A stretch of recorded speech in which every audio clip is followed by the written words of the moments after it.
ಈ ಹಳ್ಳಿ ಜನಗಳು ಮನೆಯಿಂದ ಹೊರಗಡೆ ಹೊರಟ್ರೆ, ಹೊಲ ಗದ್ದೆಗಳಿಗೆ ಹೊರಟ್ರೆ ಏನು ಮಾಡ್ತಾರೆ ಫಸ್ಟು ಹೊರಗಡೆ ಬಂದಾಗ ಅನ್ನೋದು ನಿಮ್ಮ ಕಲ್ಪನೆಗೆ ಬಿಡ್ತೀನಿ. ನಾನು ತಿಳಿದ ಹಾಗೆ ಹೊರಗಡೆ ಬಂದ ತಕ್ಷಣ ಒಂದು ಸೂರ್ಯನ ನೋಡಿ ಅವರು ಒಂದು ನಮಸ್ಕಾರ ಮಾಡಿ ಹೋಗ್ತಾರೆ. ನೋಡಿ, ಈ ಕವಿಗಳಿರ್ತಾರೆ ನೋಡಿ, ಇವ್ರಿಗೆಲ್ಲನೂ ಗಮನದಲ್ಲಿರಬೇಕು. ಕವಿಗಳಾದ ಮಾತ್ರಕ್ಕೆ ಬರೀ ಪದಗಳ ರಚನೆ ಅಲ್ಲ, ಎಲ್ಲ ಥರದ ಕಲ್ಪನೆ ಇದ್ರೇ ಈ ಹಾಡನ್ನು ಬರೆಯೋಕ್ಕಾಗಂಥದ್ದು. ಇಂಥ ಸಂದರ್ಭ ಏನು, ಸೂರ್ಯನನ್ನು ನೋಡೋಂಥ ಸಂದರ್ಭ ಏನಿದೆಯಲ್ಲ, ಇದನ್ನಿಟ್ಕೊಂಡು ಒಂದು ಹಾಡು ಬರೆದಂಥ ಕವಿ ದೊಡ್ಡ ರಂಗೇಗೌಡರು. ಇವ್ರದ್ದು ಒಂದು ಇತಿಹಾಸವಿದೆ. ಚಿತ್ರ ಪ್ರಸಂಗದ ಗೆಂಡೆ ತಿಮ್ಮ. ಅದರಲ್ಲಿ ಒಂದು ಸನ್ನಿವೇಶ ಬರುತ್ತೆ. ಈ ಬೆಳಗ್ಗೆ ತಿಮ್ಮ ವಸ್ತುಗಳನ್ನ ಮಾರಕ್ಕೆ ಹೋಗ್ತಕ್ಕಂಥದ್ದು ಅವನಿಗೊಂದು ಪಾತ್ರ.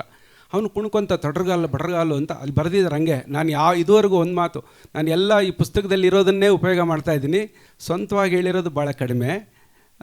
ಈಗ ತೊಡರ್ಗಾಲು ಬಡರ್ಗಾಲು ಅಂತ ಬರೆದಿದ್ದಾರೆ. ಆ ಥರ ಅವನು ಹಂಗೆ ನಡೆಯೋದಂತೆ. ಆ ಥರ ನಡ್ಕೊಂಡು ಕುಣ್ಕೊಂಡು ಹಾಡ್ಕೊಂಡು ಹೋಗುವಂಥ ಒಂದು ಹಾಡು ಬೇಕು ಅಂತ ಒಂದು ಚಿತ್ರದ ನಿರ್ದೇಶಕರು ಇವರು ಹೇಳ್ತಾರೆ. ಈ ರಾಜನ್ ನಾಗೇಂದ್ರ ಹತ್ರ ನಮ್ಮ ಈ ಶಿವರಾಮ್ ಅವರು ನಿರ್ದೇಶಕರು ದೊಡ್ಡರಂಗೇಗೌಡರನ್ನ ಕರ್ಕೊಂಡು ಬಂದು ನಿಲ್ಲಿಸ್ತಾರೆ. ಸರ್, ಇವರು ಗೀತ ರಚನೆಕಾರರು, ನೀವು ಸಂದರ್ಭ ಹೇಳಿ ಹಾಡು ಬರೀತಾರೆ ಅಂತ. ರಾಜನ್ ಮತ್ತು ನಾಗೇಂದ್ರ ಇಬ್ಬರು ಅವರು ಅಣ್ಣ ತಮ್ಮಂದಿರು ಅವ್ರು ನೋಡಿ, ಏನ್ರಿ ಯಾರ್ಯಾರೋ ಹೊಸಬರನ್ನೆಲ್ಲ ಕರ್ಕೊಂಬರ್ತೀರಲ್ಲ, ಏನು ಜೀವದೇಶಂಕರು ಮತ್ತು ಇವರೆಲ್ಲ ದಿನಕ್ಕೆ 6-7 ಹಾಡುಗಳು ಬರೀತಾರೆ, ಅವ್ರಿಗೆ ಒಂದಿಷ್ಟು ದುಡ್ಡು ಜಾಸ್ತಿ ಕೊಡಬೇಕಾಗತ್ತೆ ಅಂತ ಇವ್ರನ್ನ ಕರ್ಕೊಂಬಂದಿರ ನೀವು ಅಂತ. ಹಂಗೆ ಬೈದಾಗ ಪಾಪ ಶಿವರಾಮ್ ಅವರು ಹೇಳ್ತಾರೆ, ಮಾರುತಿ ಶಿವರಾಮ್, ಇವರು ಈ ಶಿವರಾಮ್ ಅಲ್ಲ, ಅವ್ರು ಹೇಳ್ತಾರೆ, ಇಲ್ಲ ಸರ್, ಇವರು ಸಾಹಿತ್ಯದ ಮೇಷ್ಟ್ರು, ಮಾರ್ಕೆಟ್ ಹತ್ರ ಒಂದು ಸ್ಕೂಲ್ ಇದೆ, ಕಾಲೇಜ್ ಇದೆ, ಅಲ್ಲಿ ಲೆಕ್ಚರರ್ ಬೇರೆ, ಇವರೆಲ್ಲ ಚೆನ್ನಾಗಿ ಬರ್ದಿದ್ದಾರೆ, ಪುಟ್ಟಣ್ಣನ ಹತ್ರ ಗೆದ್ದು ಬಂದಿದ್ದಾರೆ ಇವರು. ಏಸು ವರ್ಷ ಆಯಿತು ನಿಂಗೆ ನನ್ನ ಬಂಗಾರಿ ಅಂತ ಒಂದು ಹಾಡು, ಆಮೇಲೆ ಜನ್ಮ ನೀಡಿದ ಭೂತಾಯಿಯ ನಾಯಿ ಹೇಗೆ ಮರೆಯಲಿ ಅಂತ ಹಾಡು, ಇಂಥ ಹಾಡು ಬರೆದಿರೋರು, ಈ ಗ್ರಾಮ್ಯ ಭಾಷೆಗೆ ಇವರೇ ಸರಿ ಹೋಗ್ತಾರೆ ಅಂತ ಕರ್ಕೊಂಬಂದಿದ್ದೀನಿ ಅಂತ. ಪಾಪ ಇವ್ರನ್ನೆಲ್ಲ ಮೇಲೆತ್ತಿದ ಮೇಲೆ ರಾಜನ್ ನಾಗೇಂದ್ರ ಅವರಿಗೆ ಖುಷಿ ಆಗುತ್ತೆ. ಅವರು ಎಕ್ಸ್ಪ್ಲೇನ್ ಮಾಡ್ತಾರೆ, ಮಾಡಿದ್ದು ಇದೇ ಥರನೇ. ಸೊ ಕುಣ್ಕೊಂಡು ಹಾಡಂತ ಇವ್ರಿಗೆ ಮೊದಲು ಸಾಲ ಏನು ಬರೀಬೇಕು ಅಂತಂದಾಗ ಇದು ನೆನಪಾಗುತ್ತೆ. ಹಳ್ಳಿಯವರು, ಇವನು ಹಳ್ಳಿಯವನು, ಹೊರಗಡೆ ಬಂದರೆ ಸೂರ್ಯನ ನೋಡ್ತಾನಲ್ವ, ಅದನ್ನೇ ಬರ್ಕೊಂಡು ಸೂರ್ಯ ಮೇಲೆ ಬರ್ತಾ ಇದ್ದಾನೆ ಅನ್ನೋ ಥರ ಕಲ್ಪನೆ ಮಾಡಿಕೊಂಡು ಒಂದು ರಚನೆ ಮಾಡ್ತಾರೆ. ತೇರ ಏರಿ ಅಂಬರದಾಗೆ ನೇಸರ ನಗುತ್ತಾನೆ ಅಂತ.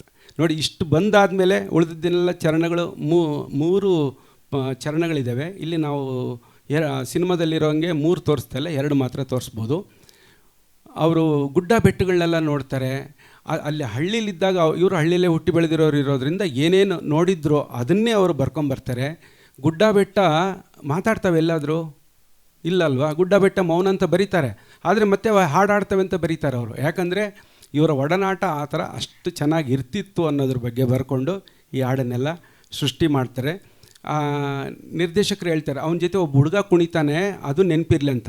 ಅದಕ್ಕೆ ಇವರು ಬರೆಯೋದೆಲ್ಲ ಬರೆದ್ಬಿಟ್ಟು ಕೊನೆಗೆ ತಮ್ಮ ಅಂತ ಸೇರಿಸ್ತಾರೆ. ಅದು ಕೂಡ ನೀವು ಗಮನಿಸ್ಬೋದು. ಒಟ್ಟಿನಲ್ಲಿ ಈ ಹಾಡು ಸೃಷ್ಟಿಯಾಗಿಂಥದ್ದು ಈ ರೀತಿಯಾಗಿ ಈಗ ನಿಮ್ಮ ಮುಂದೆ ತೇರ ಏರಿ ಅಂಬರದಾಗೆ ನಮ್ಮ ATM ತಂಡದಿಂದ.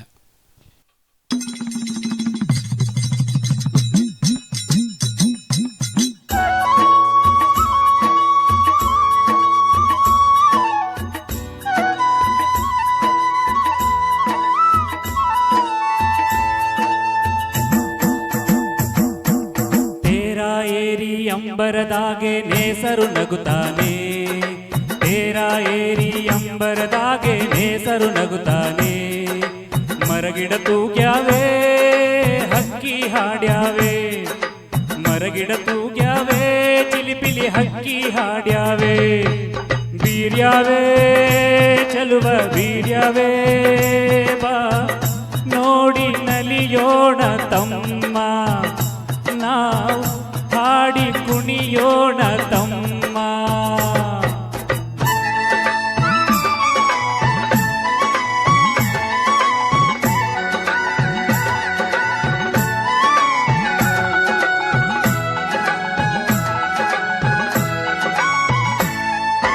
ಬೇಲಿ ಮ್ಯಾಗೆ ಬಣ್ಣ ಬಣ್ಣದ ಹೂವು ಅರಳ್ಯಾವೆ, ಆ ಹೂವಿನ ತುಂಬಾ ಸಣ್ಣ ಚಿಟ್ಟೆ ಕುಂತಾವೆ.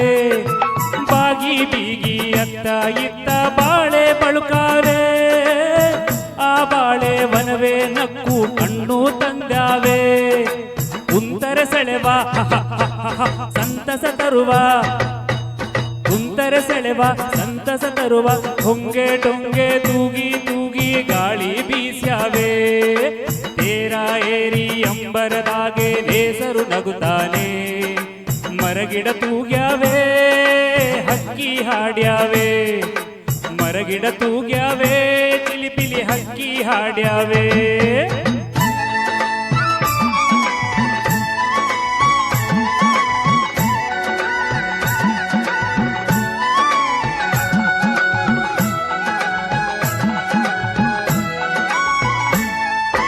ಭೂಮಿ ಮ್ಯಾಲೆ ಹಚ್ಚ ಹಚ್ಚಗೆ ಹಾದಿ ತೆರೆದಾವೆ, ಆ ಹಾದಿ ಅಕ್ಕ ಪಕ್ಕ ಬಳ್ಳಿ ಬೆಳೆದಾವೆ. ಸಾಲು ಸಾಲು ಬೆಟ್ಟ ಗುಡ್ಡ ಮೌನ ತಳೆದಾವೆ, ಆ ಮೌನದ ಗಾನ ಎಲ್ಲರ ಮನಸ ಸೆಳೆದಾವೆ. ಭಾವ ಬಿರಿದು ಹತ್ತಿರ ಕರೆದು, ಭಾವ ಬಿರಿದು ಹತ್ತಿರ ಕರೆದು, ಮಾವು ಬೇವು ತಾಳೆ ತೆಂಗು ಲಾಲಿ ಹಾಡ್ಯಾವೆ. ತೇರ ಏರಿ ಅಂಬರದಾಗೆ ನೇಸರು ನಗುತ್ತಾನೆ, ತೇರ ಏರಿ ಅಂಬರದಾಗೆ ನೇಸರು ನಗುತ್ತಾನೆ, ಮರಗಿಡ ತೂಗ್ಯಾವೆ ಹಕ್ಕಿ ಹಾಡ್ಯಾವೆ, ಮರಗಿಡ ತೂಗ್ಯಾವೆ ಪಿಲಿ ಹಕ್ಕಿ ಹಾಡ್ಯಾವೆ. ಬೀರ್ಯಾವೆ ಚಲುವ ಬೀರ್ಯಾವೆ, ಬಾ ನೋಡಿ ನಲಿಯೋಣ ತಮ್ಮ, ನಾವು ಹಾಡಿ ಕುಣಿಯೋಣ ತಮ್ಮ.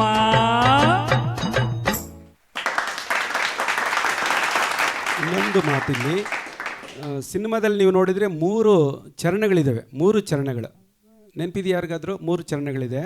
ಅಲ್ಲಿ ಕೂಡ ಇವರೊಂದು ಏನು ಆ ಹಳ್ಳಿಯಲ್ಲಿ ನಡೀತಕ್ಕಂಥ ಭೇದ ಭಾವ ಇದ್ರ ಬಗ್ಗೆ ಅವರು ಬರೆದಿದ್ದಾರೆ.